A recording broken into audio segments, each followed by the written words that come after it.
isso aí, pessoal. Agorinha é 12h12 da tarde já, né? Já passou de meio-dia. Desse dia 8 de abril de 2020, né? Quarta-feira. Falo da cidade de Guajará-Mirim, estado de Rondônia, Brasil. Cidade de 48 mil habitantes. Isso aqui é uma continuação do outro vídeo que eu estava lendo aqui, sobre minha situação psiquiátrica, né? De como quase eu fui internado, gente, no hospital em Porto Velho, psiquiátrico, né? Hospital de base ali, na ala psiquiátrica. E mas eu estou aproveitando a minha situação para esclarecer para vocês o que é depressão, o que vem a ser o CAPS. Se vocês não conhecem o CAPS, eu vou pôr um vídeo explicando o que é o CAPS, né? O CAPS, ele é o Centro de Atendimento Psicossocial. Então, a sigla CAPS significa Centro de Atenção Psicossocial, que é um órgão que foi criado para substituir os antigos manicômios, né? Os antigos hospícios, onde as pessoas... O CAPS, ele trata os pacientes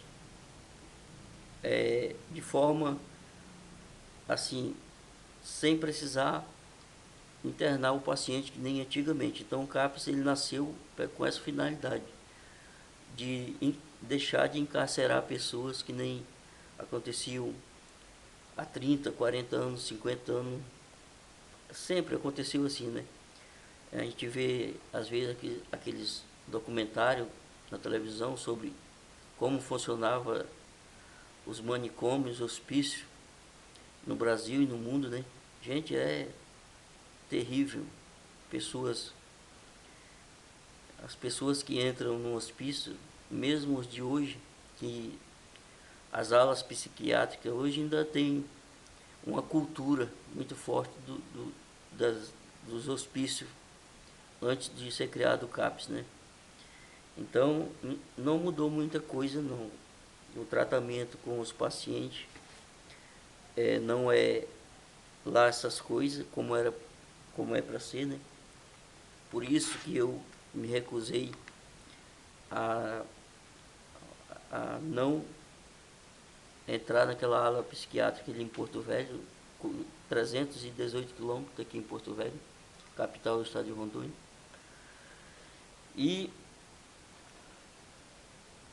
o CAPS, gente, ele trabalha assim. Mas antes de eu explicar o que é o CAPS, eu vou pôr um vídeo para vocês saber o que é o CAPS, qual a finalidade do CAPS, quais as cidades que tem o CAPS, que é cidades de 15 mil habitantes para cima. O CAPS, ele trata depressão, esquizofrenia, alcoolismo e dependentes químicos. Todas doenças psiquiátricas, né? Mas aí entre os dependentes químicos, que esses, não sou contra o tratamento dos dependentes químicos, sou contra os dependentes químicos serem colocados em alas psiquiátricas junto com pessoas só com os problemas psiquiátricos, né? Que nem eu. Eu não bebo, né? Eu não uso droga. A não ser essa droga que a gente chama lícita, né? Isso aqui é droga lícita, não é droga ilícita. Então, o que acontece é que eu vou fazer um vídeo, um terceiro vídeo, mostrando para vocês uns vídeos sobre a ala psiquiátrica de Porto Velho, uns arquivos de televisão que eu achei no YouTube sobre o que acontecia ali em Porto Velho quando tiveram a chance de filmar ou de fotografar ali dentro. Vocês vão ver como acontecia. Não sei como está hoje, porque eles não estão deixando mais. Depois que inauguraram em março de 2018 a nova ala psiquiátrica, eu não vi mais nenhum vídeo mostrando como é como é que tá ali dentro, né? Porque pode ter mudado o prédio, ter aumentado, ter ampliado, melhorado muitas coisas, mas muitas vezes o atendimento com os pacientes não muda muita coisa não. Então eu vou deixar um vídeo aí para vocês saberem o que é o CAPS, tá? Aí vocês verem, aí depois eu vou falar para vocês, vou botar um vídeo para vocês saberem o que é depressão. Eu posso explicar o que é depressão, mas como eu não conheço, eu conheço a depressão na prática, né, na pele, é até melhor. Mas eu vou deixar uma psicóloga explicar para vocês, que ela explica melhor e mais resumidamente, que eu falo muito, né? Eu acabo expandindo muito e o vídeo fica comprido. Então, vou colocar primeiro esse vídeo sobre o CAPS, aí depois um vídeo sobre a depressão. Oi, eu sou a Jéssica e é muito comum as pessoas não saberem o que é um CAPS, até porque um CAPS faz parte do Sistema Único de Saúde e muitas pessoas não têm muitas informações sobre o que é o Sistema Único de Saúde propriamente dito, né? Então nesse vídeo eu vou explicar o que é um CAPS e o porquê ele é tão importante para a saúde pública e também para a saúde mental no Brasil. Tem todo um percurso histórico do porquê um CAPS foi criado, mas antes disso eu vou dar um panorama pré-CAPS, que é um panorama pré-reforma psiquiátrica. Se você quer qualquer informação mais específica sobre isso, eu fiz toda uma playlist lá em maio falando sobre a luta antimanicomial, então toda semana teve vídeo sobre isso. Inclusive eu dou uma pincelada sobre o CAPS. Então antes da reforma psiquiátrica no Brasil, ou seja, antes de criar leis para atendimento com pessoas em saúde mental, se tinha toda uma perspectiva que pessoas com sofrimento psíquicos elas eram colocadas em hospitais psiquiátricos, os famosos manicômios. E esses locais, eles eram insalubres com más condições de trabalho, tanto para os trabalhadores de saúde mental, como principalmente para as pessoas que estavam pacientes lá. E como eu disse antes, a explicação melhor, mais aprofundada sobre a luta antimanicomial e sobre a reforma psiquiátrica está aqui nessa playlist. A partir da implementação da nova Constituição em 88, a Constituição Cidadã, e também a implementação do SUS pela Lei 8.080 de 1990, eu vou citar diversas portarias, diversas leis aqui, então eu vou deixar todas essas leis linkadas aqui nesse vídeo. Foi se pensando novas formas de saúde, então se viu lá na Constituição e também nessa lei orgânica aí do SUS que saúde é direito de todos. E claro, foi se construindo dispositivos de atenção em saúde de vários formatos aí. Mas é só em 2001 que foi criada a Política Nacional de Saúde Mental. A gente diz que a sua aprovação, a sua implementação, ela foi uma implementação tardia, ela já deveria ter sido aprovada antes. Tem até um documentário que fala um pouco mais sobre a implementação dessa lei. Eu não lembro do documentário, mas eu vou deixar ele linkado aqui no vídeo, aqui embaixo. Então essa Política Nacional de Saúde Mental de 2001, ela fala sobre a proteção dos direitos das pessoas portadoras de transtornos mentais. E basicamente vai dar uma nova direção para a saúde mental dentro do Brasil. E também, e principalmente, visando a redução progressiva dos leitos psiquiátricos. Ou seja, tendo uma perspectiva de progressivamente, né, aos poucos, indo tirando as pessoas desses manicômios. Até porque eram muitas pessoas que estavam em manicômios naquela época. O que, na verdade, tem muita gente ainda, né, que não saiu. Basicamente, começou a se olhar para essas pessoas, verem que elas são cidadãs também, de direitos, e também de participação social. E que essas pessoas poderiam sim participar da sua comunidade, da sociedade que a gente vive. E aí, em 2002, um pouquinho depois da implementação dessa Política Nacional de Saúde Mental, é que se insere a Portaria 336, que é basicamente uma portaria que vai descrever como é que um CAPS funciona. Para quem não sabe nada sobre CAPS, um CAPS basicamente vai ser um centro de atenção psicossocial. Nesse processo de reforma psiquiátrica, o CAPS ele é visto como o principal serviço substitutivo dos hospitais psiquiátricos. Ele vai ser considerado o principal local de tratamento para pessoas que têm transtornos mentais severos e persistentes. Então, existe algumas modalidades de CAPS, de centros de atenção psicossocial. Geralmente são pessoas que possuem um sofrimento psíquico aí agravante, crônico e que muitas vezes são incapacitantes. Então, o CAPS 1, ele vai atender regiões ou cidades que possuem pelo menos 15 mil habitantes. Geralmente, esse tipo de CAPS, ele é um CAPS CAPS de cidade pequena. Então ele vai receber pessoas de todas as faixas etárias e com diversos tipos de demandas em saúde mental. Já um CAPS 2, ele vai receber uma população um pouco maior, né? Populações com pelo menos 70 mil habitantes de todas as faixas etárias, isso quando não tem outros tipos de CAPS. Esses dois CAPS, tanto o 1 quanto o 2, eles funcionam de segunda a sexta-feira, das 8 às 18, geralmente nesses horários comerciais. Já o CAPS 3, ele funciona 24 horas por dia, todos os dias da semana. E é um CAPS que vai ser implementado numa cidade com pelo menos 150 mil habitantes. E a peculiaridade do CAPS 3 é que ele possui leitos de permanência, que são leitos diferentes de leitos de hospitais psiquiátricos. Por isso que se chama leitos de permanência e não leitos de internação, porque não é no hospital, já para começar por aí. E tem toda uma característica diferente de uma internação psiquiátrica, até mesmo pelo tempo que a pessoa permanece nesses leitos. A gente pode ver então que existe o CAPS 1, CAPS 2 e CAPS 3, e isso é em relação à população que existe naquela região ou cidade. E aí existe os CAPS específicos de uma população específica, como por exemplo o CAPS I, que é o CAPS infantil e para adolescentes. Então, em teoria, aí atende pessoas de 0 a 17 anos e 11 meses. E esse CAPS I, ele pode ser um CAPS 2 ou um CAPS 3. Ou seja, um CAPS de uma população de pelo menos 70 mil habitantes ou de uma região que possui uma população de pelo menos 150 mil habitantes. E que é 24 horas, no caso. E outra população específica é o CAPS AD, que é o CAPS álcool e outras drogas, que vem aí com o viés de atender pessoas que possuem sofrimento psíquico relacionado ao uso de substâncias psicoativas, que está sim inserido dentro da política de saúde mental. E um CAPS AD, novamente, é muito parecido com o CAPS I, ele pode ser tanto 2 quanto CAPS 3. Então, basicamente, esses são os tipos de CAPS que você pode ver aí implementados em diferentes cidades. E geralmente, quando você vê um CAPS, que é um CAPS 2 ou um CAPS 3, que não tem essa população específica, como infantil e adolescente, e AD ou AD, então é um CAPS para pessoas que possuem diagnóstico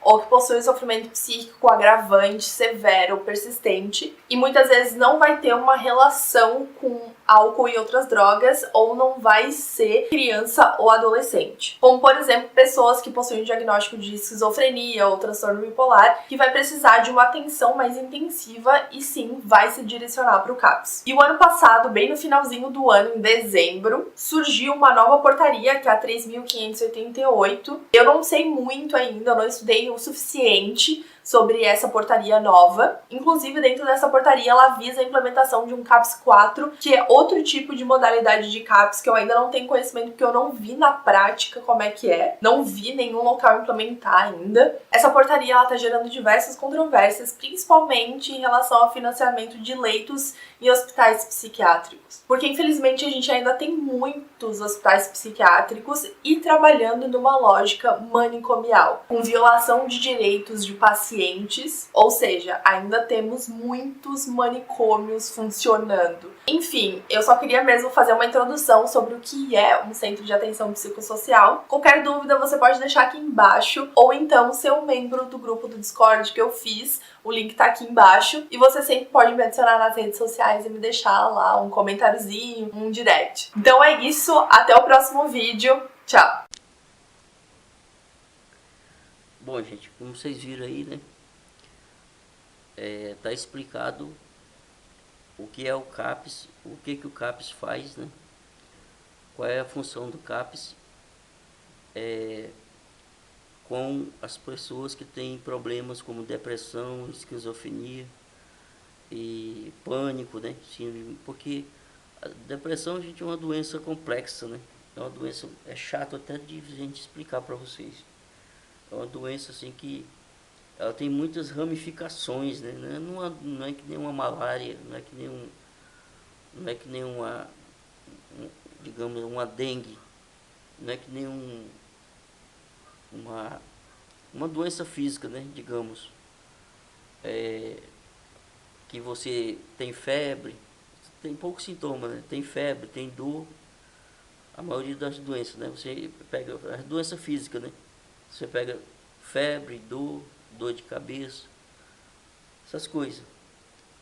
Já a depressão, gente, se eu fosse falar para vocês aqui, todos os sintomas que a depressão, quando ela ataca mesmo quase 100% numa pessoa, essa pessoa não quer nem viver mais, porque é muita coisa ruim, é medo, é pânico, que a gente chama de medo, né?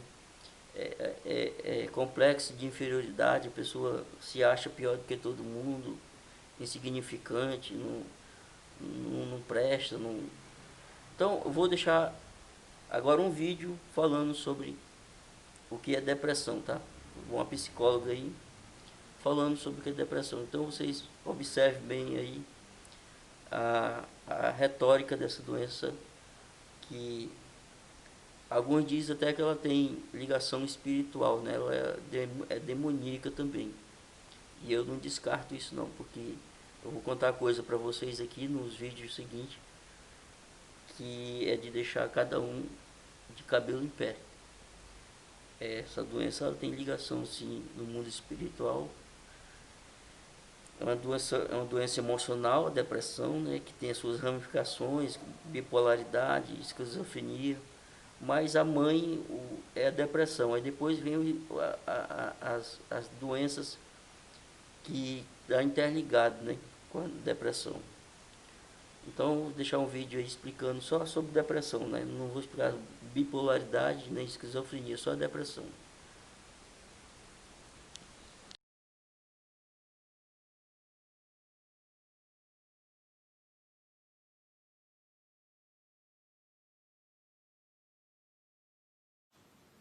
Olá pessoal, eu sou a psicóloga Priscila Silveira. Hoje eu venho falar sobre a depressão. A depressão é um tema bastante recorrente aqui na internet. Se vocês procurarem vão achar vários vídeos, vários artigos sobre esse tema. Mesmo assim eu escolhi falar sobre isso porque eu ainda vejo muito preconceito ou banalização desse termo. Muitas vezes as pessoas falam que estão deprimidas quando na verdade estão somente tristes, porque tiveram uma perda financeira, uma perda de status social, um relacionamento que se rompeu, ou mesmo subestimam quando alguém está de fato deprimido, está realmente com a doença. E dizem, não, isso é coisa da sua cabeça, vai procurar um trabalho, é falta de vontade, você está acomodado, faz alguma coisa que isso passa, né? E todas essas falas, né, são a partir de relatos de pacientes que dizem que escutaram coisas como essa e esse tipo de intervenção, esse tipo de reação não ajuda, pelo contrário, prejudica quando você está com uma pessoa realmente deprimida na sua frente e diz coisas como essas para ela. Às vezes, muitas vezes por ignorância, às vezes a pessoa está de fato tentando ajudar, mas fala coisas que acabam piorando a situação. Então eu venho falar aqui sobre alguns sintomas principais da depressão para ajudá-los a identificar quando estão, se tem alguém na sua família, algum colega, algum conhecido passando por esse processo, para que vocês possam ter uma intervenção que mais favoreça, mais ajude do que prejudique. E se você está passando por isso, ajudar a identificar e procurar tratamento. É uma doença e precisa ser tratada. Um dos sintomas da depressão é o humor deprimido. O humor deprimido ele é caracterizado por sentimentos de desesperança, então uma pessoa passa a acreditar que qualquer esforço que ela fizer, que qualquer tentativa de mudança vai ser em vão, que ela não vai conseguir os resultados almejados, os resultados desejados, então é melhor não fazer muita coisa porque o desfecho provavelmente será ruim. Há uma tendência mais ao pessimismo e ao negativismo. Sentimentos de vazio também, ela pode ter sentimentos de perda de sentido, como se as coisas realmente já não... Coisas que antes faziam sentido, deixam de fazer sentido para ela. E o principal, que é o sentimento de tristeza. Uma tristeza acentuada que permanece durante o dia ou na maior parte dos dias. Há perda de prazer, há relatos de perda de prazer, coisas que antes a pessoa sentia prazer, ela deixa de sentir prazer. Há um esvaziamento, né, do prazer e também pode haver também a perda da libido, a perda do interesse sexual. E às vezes o companheiro ou a companheira não compreendem e acham que aquilo é pessoal, porque perdeu o interesse por mim, não é. É um problema que a pessoa está passando, não é em relação ao parceiro ou à parceira, mas um esvaziamento do prazer, né, do prazer sexual e do prazer pela vida de um modo geral.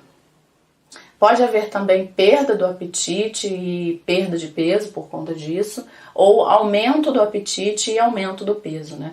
Se houver uma mudança aí de 5% em um mês do peso, isso já é algo para ser considerado. Obviamente, se a pessoa não estiver fazendo um tratamento para emagrecer ou para engordar.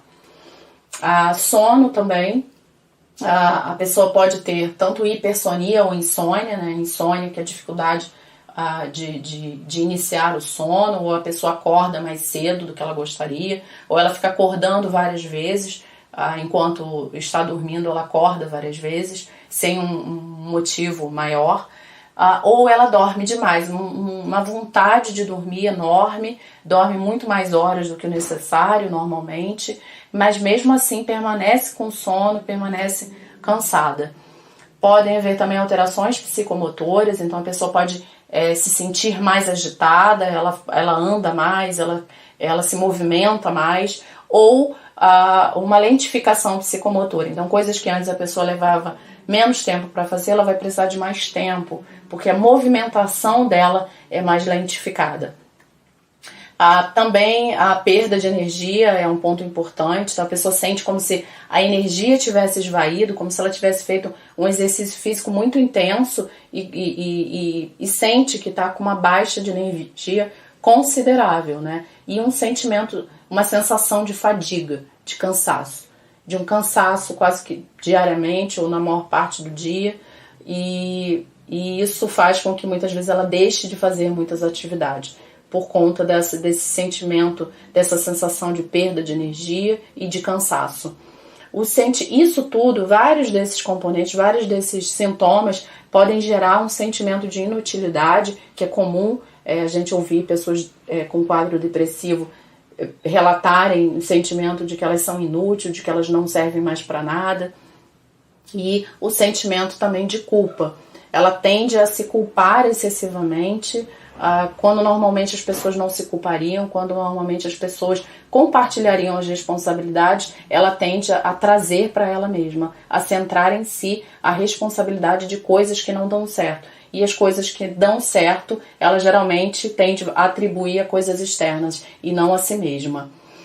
Também há uma dificuldade cognitiva, uma dificuldade com a atenção, uma dificuldade para manter o foco em alguma coisa, ou de mudar o foco também, uma dificuldade na concentração, e quando a gente tem dificuldade no nível da atenção e na concentração, a gente também vai ter esquecimentos, né? Vai ter problemas na memória também. Então é comum a pessoa ir esquecendo de coisas que normalmente ela não esqueceria, e às vezes esquece de compromissos importantes. As pessoas às vezes ao redor não sabem o que ela está passando e às vezes acabam recriminando, alimentando culpa nela e aumentando o sentimento de inutilidade, o sentimento de culpa, e prejudicando ainda mais a sintomatologia do quadro depressivo delas. Daí a importância das pessoas ao redor também identificarem quando a pessoa está no processo depressivo.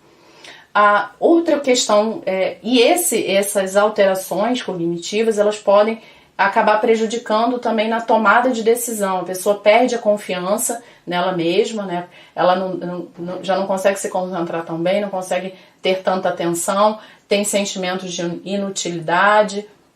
Então, muitas vezes ficam com dificuldade de tomar decisões, né? Então, tendem a ficar mais tempo indecisas e procrastinando essas decisões.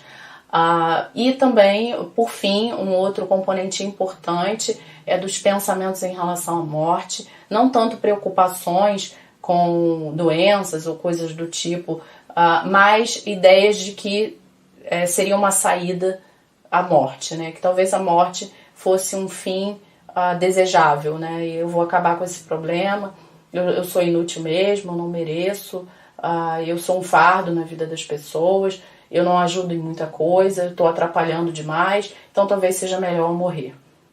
Esse componente, obviamente, é um componente super importante da gente dar atenção. Então, se você conhece alguém que está passando por isso, se você está tendo esse tipo de pensamento, ou esses sintomas aí que eu tenho relatado, é importante que você busque tratamento. Pessoas ilustres, pessoas maravilhosas já passaram ou podem vir a passar por processos como esse. Isso nada tem a ver com ser fracassado ou não ser merecedor ou merecer a punição.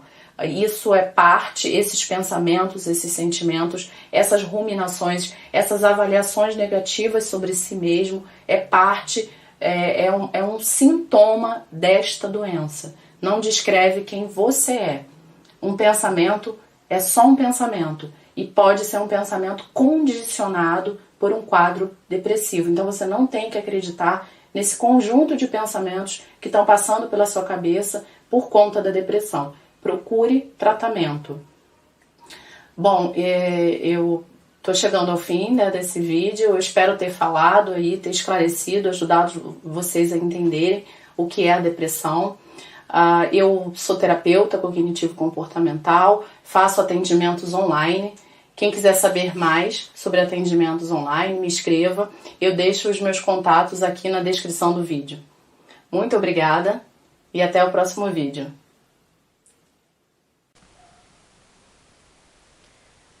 Bem, gente, agora você já sabe o que é o CAPS, né?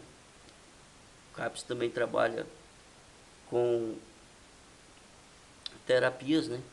Tem psicólogos, terapeuta, que nem aqui em Guajará-Mirim tem a doutora Lívia, né? Que eu tenho intimidade, eu chamo de Lívia, né? A Lívia. Ela tem para cada... O CAPS ele trabalha com ressocialização, né? Terapias ocupacionais, que chama, né? Trabalhos, a pessoa aprender a fazer algumas coisas, até mesmo para alguns aprender a fazer tapete, essas coisas, né? Tipo arte, né? Para sobreviver, porque a maioria de nós, pacientes do CAPS, não tem um emprego, não tem como trabalhar. Alguns aposentado, outros perderam a aposentadoria, que nem eu, por culpa de perito incompetente, que só porque eu converso bem, porque onde eu vou é assim, gente, se eu estiver falando bem, não quer dizer que eu esteja apto ao trabalho, não. Se eu trabalhasse em rádio, tudo bem, mas eu não trabalho em rádio, eu não trabalho com voz, eu preciso do físico, e o meu físico ele não me ajuda, não. Então, o médico viu, o problema é que tem pessoas que vai para uma perícia médica e ele faz teatro, e tem médico que cai no teatro de certos pacientes que às vezes nem está doente. E uma pessoa que está doente, que nem eu, mais de ano lutando aí para conseguir, meu pai tendo que pagar talão de energia, minha esposa faz bolo, mas não consegue, só a renda dela, o trabalho dela, é uma despesa muito grande, só o talão de energia tem vezes que vem quase R$800, imagine, o meu talão. Então não tem como, gente. Eu tenho que lutar pela minha aposentadoria, tenho que lutar para mim receber de novo o que eu já tinha. Eu já era aposentado, o meu laudo, o médico deu o meu laudo, o doutor Bernardo foi o primeiro que deu o laudo sem eu pedir. O médico, o psiquiatra me deu o laudo sem eu pedir. Para vocês verem, faz tempo já. O doutor aqui, doutor Silvio Yamashita, que era um japonês que tem aqui, um médico, um excelente médico, só que eu conheci ele quando ele era médico legista, né, da polícia, mas ele tem outras especialidades, inclusive psicólogo, parece, né? Ele atende consultório aqui, é um ótimo médico, o doutor Silvio Yamashita. Quando eu recebi o laudo em Porto Velho, lá em 2004, 2005, o doutor Silvio nem me falou, ele já carimbou a minha aposentadoria. Gente, o meu caso é sério. Agora vem essa tal de pente fino do INSS e colocam uns caras aí, clínico. Tem gente aqui que fez perícia comigo, o cara é ortopedista, o médico. Um dia desse eu passei, tá com 5 meses por uma perícia aqui na Justiça Federal, aqui em Guajará-Mirim. O médico é ortopedista, como é que... Aí o outro que me consultou lá no INSS é um clínico geral. Como é? Para mim tem que ser um psiquiatra para me consultar, um perito para fazer perícia em mim, ou em outros pacientes psiquiátricos. Tem que ser um psiquiatra, não é ortopedista, não é clínico geral, não. Então, eu vou lutar enquanto eu tiver vida, enquanto tiver força, eu vou lutar porque é um direito meu. Está aqui o laudo. Se eu pedir outro, o médico me dá, comprovando a minha incapacidade laborativa. Então, eu não vou abrir mão, não. Eu não vou encomendar mais o vídeo, gente, porque pode não caber tudo. Então, vou ficar por aqui. Vou fazer o próximo vídeo agora, falando como quase eu caí, o porquê, o que aconteceu no dia 1º de abril, quando eu fui levado para o Hospital Regional de Guajará-Mirim. Tomei várias injeções, 4 na bunda, e para acalmar, né? E no outro dia, dia 2, fui levado mais a minha esposa a Porto Velho. Fiquei uma noite e uma parte do dia no João Paulo II, no hospital, que tem 2 hospitais em Porto Velho, o João Paulo II, que é pronto-socorro. Aí de lá eu fui levado no outro dia para ser internado no hospital na ala psiquiátrica do hospital de base, que é onde as pessoas já vão assim para fazer cirurgia. Lá tem várias coisas no hospital de base, né? E lá também tem a ala psiquiátrica. Então, eu vou fazer outro vídeo explicando o que aconteceu no dia 1º de abril, o porquê que eu fui levado para Porto Velho e como eu escapei de lá, tá? Por que eu não aceitei ficar na ala psiquiátrica. Então, aos poucos vocês vão entender tudo.